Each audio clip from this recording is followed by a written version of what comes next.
Hey, good morning. Hope y'all are well on this fine Tuesday.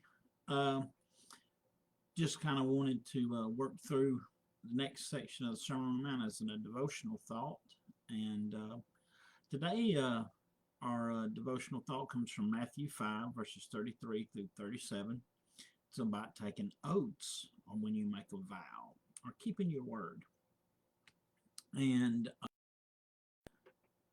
a lot of times people will say, um, God is my witness. Sometimes you'll hear that, or I swear by such and such, or the idea that somehow that gives more credence to their words by invoking the name of God, which in very solemn occasions may be warranted, but just flippantly, no. And this is what Jesus is directing this at, because in that day, people would treat God just like one of their pagan deities, or they would invoke the name in an attempt to almost like control God, not to where they call upon the name of God for divine help, but where they assume that they can bind God to keep their own words.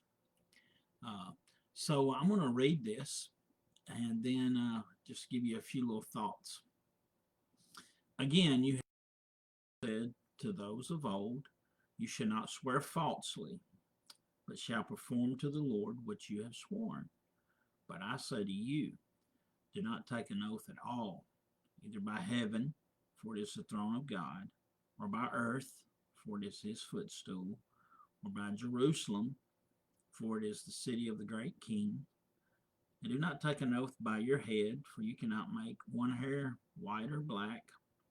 Let what you say simply be yes or no. Anything more than this comes from evil.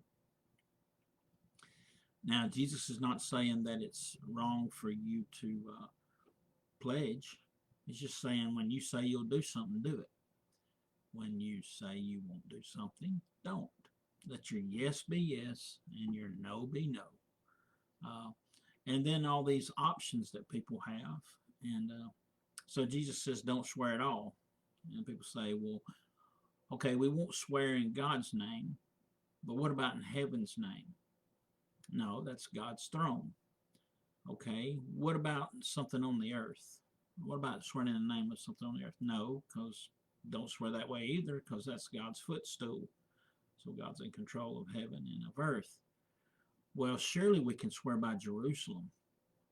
Well, no, because that's God's city, and you can't escape God's presence, and you're not in control of the city. You don't control God. You don't control the world. You can't even control the hairs on your head.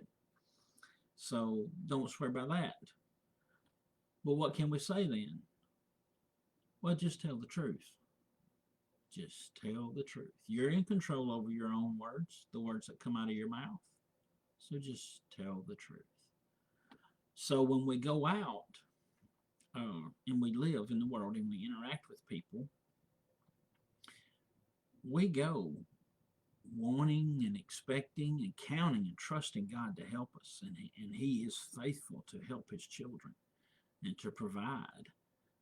And we go out, and because of that, we are free to just tell the truth, whether it's yes or whether it's no. Because we know, because God is in control of all these things, he was out there in the world working, knowing where we would be, when we would be there, long before we ever ventured out the door. So that's an encouragement for us to just tell the truth and live up to our words. And that is so freeing for us in our litigious society that wants a pledge of some sort to everything, how we are salt and light, and how indifferent as children of the citizens of heaven is our yes is yes and our no is no. An example of this is when Rebecca and I were married, we didn't have traditional wedding vows. Our wedding vows were from Ephesians 5, where Paul talks about the wife the husband and the wife and how this pictures the church. And Dr. Neil Nichols read the vows, and he said, "Will you do this?" And we both simultaneously said, "We will." That was our vows. That was what we pledged, a yes to the Word of God, what He had called us to do. So it's that simple. We complicate it, but it's really that simple. I didn't say convenient. I didn't say easy, but it's that simple. Let your yes be yes and your no be no. Let's be set apart by how our word matters. We don't give it lightly, but when we do, it is our oath and our bond. Just a yes or a no. I hope that helps you and maybe give you some guidance as you think about your making decisions and the things you commit to, because when you commit, it's not just a word, it's who you are and it's how people will identify to you. Do you live up to your word or not? Can your yes be trusted as that's what they feel, and could your no be trusted the same? So I hope that really helps you, because in this world where we have so much noise and words, just some concise clarity really helps. Hope y'all have a great day, and I hope this is helping y'all deal with these things.